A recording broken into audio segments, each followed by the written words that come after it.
Salam alaikum. Alors, l'autre jour, je suis dans le bus, je vois dehors il pleut. Tu vois, je suis bien habillé, bien coiffé parce que c'est le ramadan et tout. Après, je me dis, ça va, j'ai mon parapluie dans mon sac. Je regarde, il n'y a pas de parapluie. Je me rappelle qu'en fait, c'était ma petite soeur qui l'avait pris pour jouer. Je me dis, tranquille, ça va, c'est le ramadan. J'ai un peu de patience, tu vois. Et après, je sors. Je marche sur le trottoir, déjà je suis mouillé, et là il y a un gars qui me bouscule. Après il commence à m'engueuler. Je fais, pourquoi? Après il me dit ouais c'est ta faute et tout, arrête de marcher en diagonale. Ça me saoule alors que moi je marchais normalement. Et après je dis t'inquiète c'est bon, c'est rien, c'est le ramadan, c'est bon quoi. Je vais chez moi, j'ai fait toutes mes lectures quotidiennes. Vraiment, j'ai tout fait. Et après, je me dis pour me reposer, pour passer le temps, je vais un peu scroller sur les réseaux sociaux. Je vois que des burgers, des pizzas, de la bouffe et tout.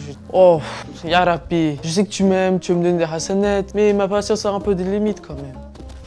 Oh, machallah, on a écouté le grand périple de Bilal. Il a traversé beaucoup d'épreuves.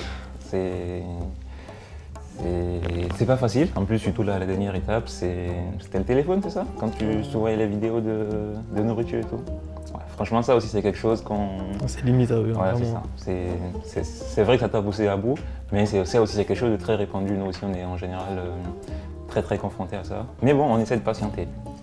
Donc, chers spectateurs, vous l'aurez donc compris, le sujet d'aujourd'hui, ça sera la patience. On va essayer de traiter le sujet Inch'Allah, en nous basant sur les versets du Coran, les hadiths du prophète sallallahu alayhi wa sallam, sans oublier les enseignements de Oustad Zeynour Sy et de Fethullah Gülen Hoja Effendi. Un mois pour se transformer. Entre spiritualité, sagesse et défi, vivez pleinement le Ramadan avec les Shakirds francophones. Bon les amis, aujourd'hui on va parler de la patience. La patience, c'est une qualité très importante qu'on retrouve chez un croyant et c'est la clé de sa vie spirituelle, la patience. Et pour vous parler un peu pour vous montrer un peu l'importance de cette patience dont on parle ici, je vais lister deux versets qui sont dans le Coran. Bien entendu, deux parmi tant d'autres, il y en a plusieurs. Le premier, c'est deux versets dans la sourate Al-Asr où Allah subhanahu wa ta'ala dit « L'homme est certes en perdition, sauf ceux qui croient et accomplissent les bonnes œuvres, s'enjoignent mutuellement la vérité et s'enjoignent mutuellement l'endurance. » Donc dans ce verset, en fait, au début, Allah subhanahu wa ta'ala commence par le premier verset où il dit « L'homme est certes en perdition ». Et la perdition, c'est-à-dire qu'il est perdu, il n'est pas sur le droit chemin, sauf, il a listé ceux qui font les bonnes œuvres, ainsi de suite, et il termine par ceux qui s'enjoignent mutuellement l'endurance. Pour nous montrer en fait que l'endurance, la patience, c'est le chemin qui va nous éloigner de la perdition et nous permettre de réussir ici-bas et dans l'au-delà. Le deuxième verset que je voulais vous lire, c'est dans la sourate 39, verset 10. Allah subhanahu wa ta'ala nous dit « Ô mes serviteurs qui avez cru, craignez votre Seigneur, ceux qui ici-bas font le bien auront une bonne récompense. La terre d'Allah est vaste et les endurants auront leur pleine récompense sans compter. » C'est aussi un verset que je trouve très intéressant qui montre l'importance d'être patient, d'être endurant dans notre vie spirituelle, dans notre vie de tous les jours. La promesse qu'Allah nous donne, c'est que le jour de la résurrection, on aura une récompense sans compter et c'est énorme. Et ça a été mentionné à plusieurs reprises dans le Coran, l'énormité de la récompense de la patience le jour de la résurrection. Du coup, en voyant tous ces avantages-là, je vais vous poser une question peut-être un peu évidente. Pour vous, c'est quoi la patience? Moi, je dirais que pour moi, la patience, c'est pas en vrai juste attendre. Moi, je pense que la patience, c'est aussi savoir, comment dire, se maîtriser et savoir se contrôler. Okay. Moi, par exemple, si je dois donner un exemple, par exemple, c'était il y a un bon moment déjà. Ouais. C'était au lycée, c'était à midi. Et, mes amis, ils sont venus m'appeler pour manger à la cantine. Enfin, c'est un truc qu'on fait d'habitude ensemble. Okay. Et je leur ai dit quoi? Je leur ai dit que je pouvais pas parce que je jeûnais. Ils ont été compréhensibles, ils m'ont dit ok, pas de souci. Et du coup, moi, j'ai fait quoi? Je me suis dit, c'est bon, si je mange pas à la cantine, je vais aller me reposer un peu dehors. Il y a un parc juste à côté de mon lycée, je me suis dit, je vais aller là-bas me détendre un peu. Okay. Et je vais là-bas, je m'assois sur un banc, et qu'est-ce que je vois? Il y a un groupe de potes, ils sont en train de manger un kebab. Wow, non mais...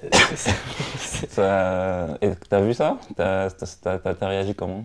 Ça t'a donné envie hein? J'ai rien pu faire, je me suis dit, ouais, je vais pas rester là, je suis reparti au lycée, je suis rentré. Okay. C'est déjà bien, t'as pas cédé. Ouais, t'as fait preuve de patience, t'as attendu jusqu'au soir. Et je fais de mon mieux. Ouais, c'est très bien, tu seras récompensé pour ça, Inch'Allah.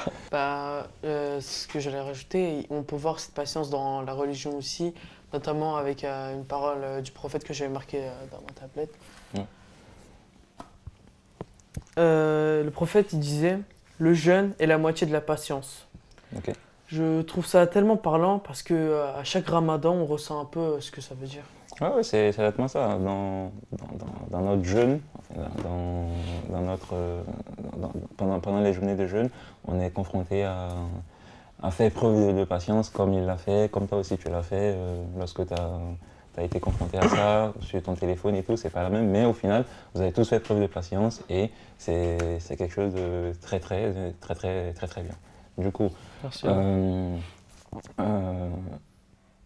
on va parler d'autres formes de patience qui ont été aussi mentionnées par Oustad Seyd Nursi.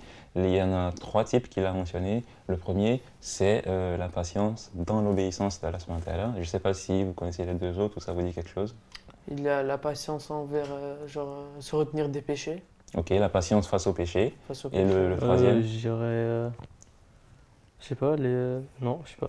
il y a la patience dans les épreuves. Ah oui, voilà, oui, les La épreuves. patience dans les épreuves. Donc, c'est les 3 types de patience que Seyd Nursi, Oustad, il nous a fait preuve. Et c'est que si on regarde bien, ça englobe en fait tout notre quotidien. Le premier, c'est la patience dans l'obéissance. En général, Allah subhanahu wa ta'ala nous a donné des ordres, des interdictions, des choses à faire ou à ne pas faire. Et ces choses-là peuvent être des fois difficiles ou pas difficiles à appliquer. Par exemple, les 5 prières. Aujourd'hui, Aujourd'hui, par exemple, c'est quelque chose qui peut être difficile avec l'école, les cours, le travail et tout. Mais quand même, on est obéissant et on est patient. On essaie de faire de notre mieux pour obéir aux différents ordres de notre Seigneur. Donc ça, c'est une première forme de patience très importante à développer. La deuxième forme de patience, c'est la patience face au péché. Là aussi, c'est pareil, à la semaine même là par exemple, vous avez fait preuve, lui il avait fait preuve de patience quand il a vu ses amis manger et il s'est retenu de rompre son jeûne parce qu'il aurait pu dire ah non c'est tellement bon, moi je vais rompre, après je vais rattraper. Alors que c'est un péché, un grave péché même de rompre volontairement son jeûne. Donc il a fait preuve de patience face à ce péché-là et il a attendu le soir, ce qui est très bien. Donc quand on est confronté aussi à des péchés comme ça, on fait preuve de patience, on essaie de se retenir, de se maîtriser et Allah subhanahu wa ta'ala nous récompensera. La troisième forme de patience, c'est la patience face aux épreuves. Là aussi, c'est quelque chose qu'on retrouve un peu partout. Par exemple, même nous, quand on est confronté à la maladie, quand il y a des choses qu'on désire qu'on n'obtient pas, ou des choses qu'on ne veut pas qu'on obtient, ça c'est des épreuves d'Allah subhanahu wa ta'ala et on doit faire preuve de patience face à tout cela. Donc, ces 3 formes de patience-là, très importantes à développer en tant que croyant. Okay.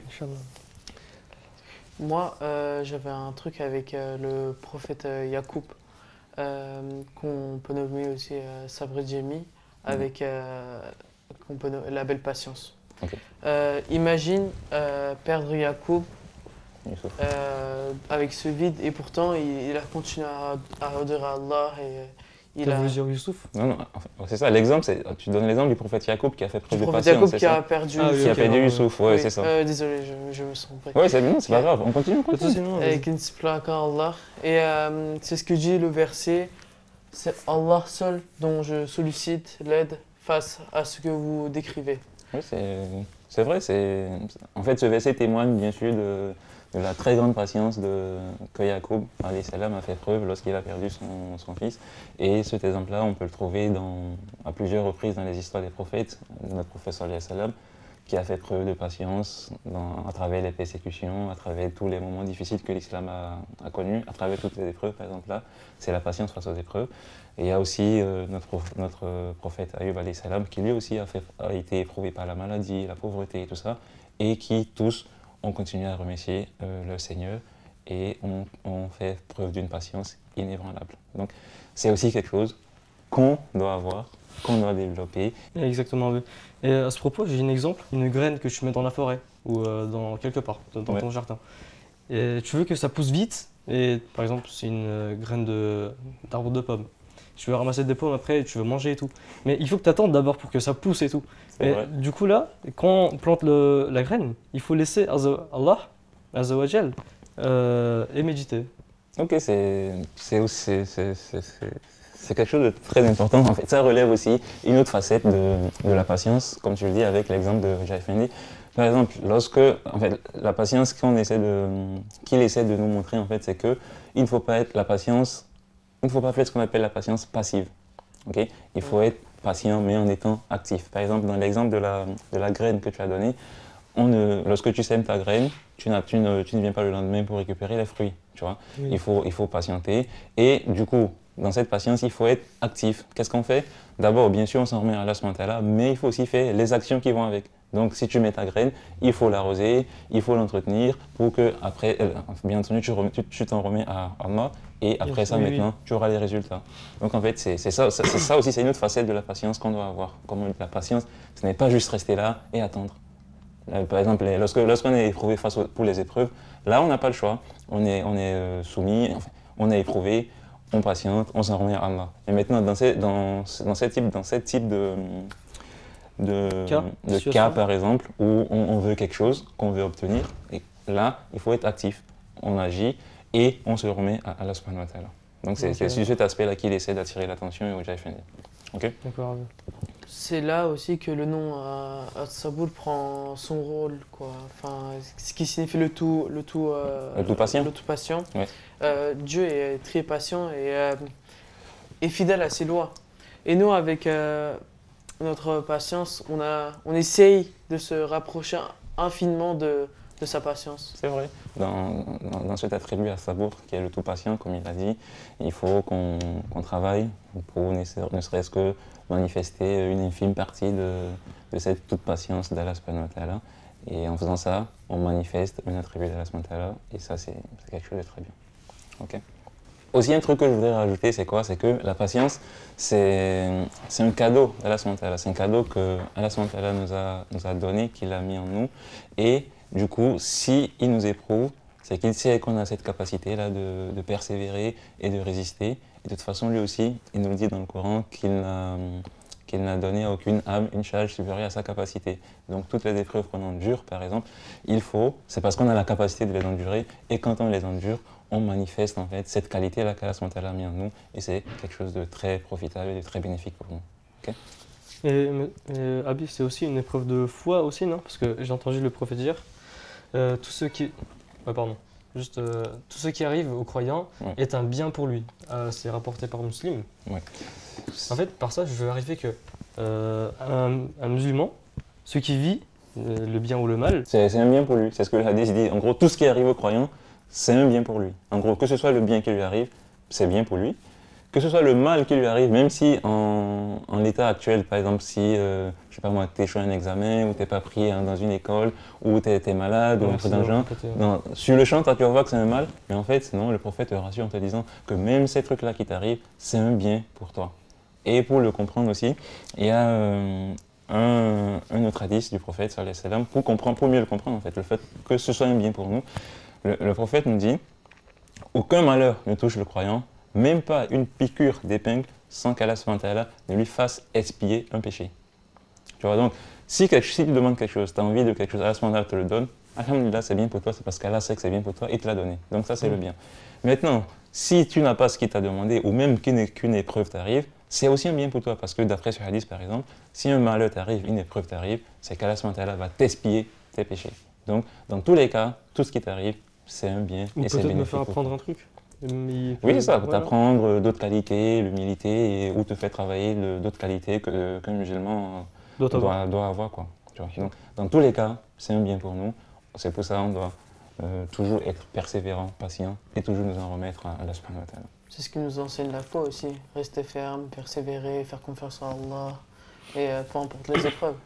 Oui, c'est exactement ça. C'est ce qu'on nous enseigne dans la foi, c'est ce qu'on a vu à travers l'histoire de nos différents prophètes. C'est ce qu'Allah nous a dit dans son Coran et on essaiera de travailler là-dessus. Qu'Allah nous accorde une très belle patience et que l'on puisse surmonter toutes les épreuves, toujours en ayant l'endurance et la capacité de nous en remettre à lui.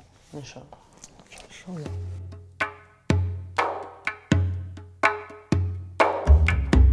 Bon les amis, il y a un passage que j'aimerais partager avec vous dans le messager. C'est un passage incroyable qui raconte une histoire. Je vous propose d'ouvrir à la page 290. On va lire Inch'Allah. Donc le passage raconte l'histoire de Zayd ibn Salam qui nous rapporte. Avant que je ne fusse devenu musulman, le messager m'emprunta de l'argent. J'allais chez lui pour récupérer ma somme avant la date convenue et je l'insultais. Oh, vous, enfant de Abdul Muttalib, vous n'aimez guère payer vos dettes. Omar s'énerva beaucoup et cria. Ô ennemi de Dieu, parle poliment avec le messager. Cependant, le messager me sourit et en se tournant vers Omar et dit, paye-le et ajoute-y 20 gallons parce que tu l'as effrayé. Tu veux terminer la suite de l'histoire? Oui, pourquoi pas. Omar rapporta ainsi le reste de l'incident. Ouais. Nous y sommes allés ensemble. Sur le chemin, Zayd dit tout à coup « Omar, tu es en colère contre moi. » Or, je trouve en lui tous les traits caractéristiques du dernier prophète, tels qu'on les lit dans la Torah, l'Ancien Testament. Il contient ce verset. Sa douceur surpasse sa colère. La gravité de l'effronterie envers lui ne fait qu'augmenter sa douceur et sa patience. C'est pour tester sa patience que je l'ai ainsi délibérément provoqué. Je suis désormais convaincu qu'il est le prophète dont l'avènement a été annoncé dans la Torah. Ainsi, je crois et j'atteste qu'il est le dernier prophète. Du coup, le dernier paragraphe, cette douceur et cette patience à toute épreuve était le dernier signe de la prophétie de Mohammed sallallahu alayhi wa sallam que recherchait Zayd ibn Salam, un savant juif qui embrassa aussitôt l'islam. Vous voyez, cette histoire, elle est incroyable. C'est pour ça que j'ai voulu la partager avec vous. On peut encore le voir une fois, la patience du prophète qui se manifeste. Et grâce à cette patience-là, il a réussi à convertir quelqu'un dans la foi. Et ça aussi, il l'a fait preuve dans toute sa vie, tout au long de sa vie. Beaucoup de gens ont rejoint l'islam, ont rejoint la foi juste à cause de lui, juste à cause de son bon comportement, juste à cause de la patience dont il faisait preuve.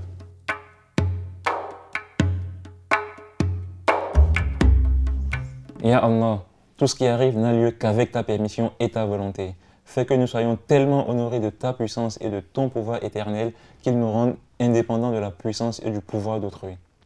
Ya Allah, accorde-nous des victoires éclatantes de ta divinité, à la fois dans l'horizon de l'âme et dans le monde physique, que nous pourrions oublier les victoires d'autrui.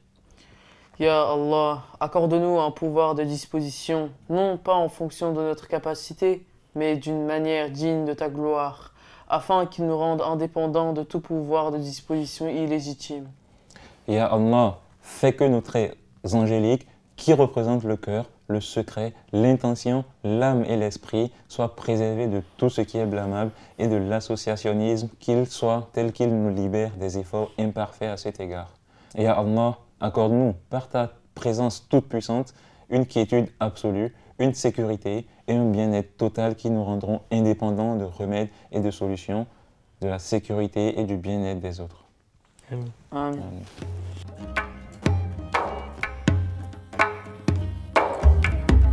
Bon les amis, pour terminer, je voudrais partager avec vous ce hadith qui vient se rajouter au sujet et de tout ce qu'on a développé. Un hadith qui a été rapporté par Tabarani qui nous dit que la patience est la moitié de la foi et la certitude est la foi en entier.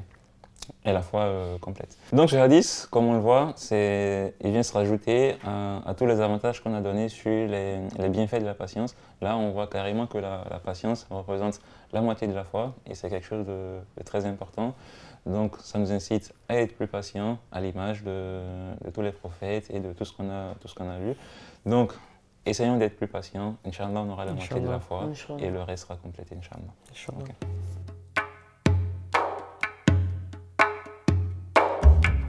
Ces échanges, j'ai vu que j'ai bien fait d'être patient, car en voyant la vie du prophète, j'ai vu que c'était très minime la patience que j'ai eue et que ça valait pas la peine de, je sais pas, d'être énervé ou bien de parler pour rien, quoi. Nous sommes presque à la fin de la vidéo, donc je vais vous lire la question du jour. C'est la suivante. Selon Oustaz Seyd Noursi, combien y a-t-il de types de patience mentionnés dans ses écrits? Répondez en commentaire pour tenter de gagner un prix, Inch'Allah.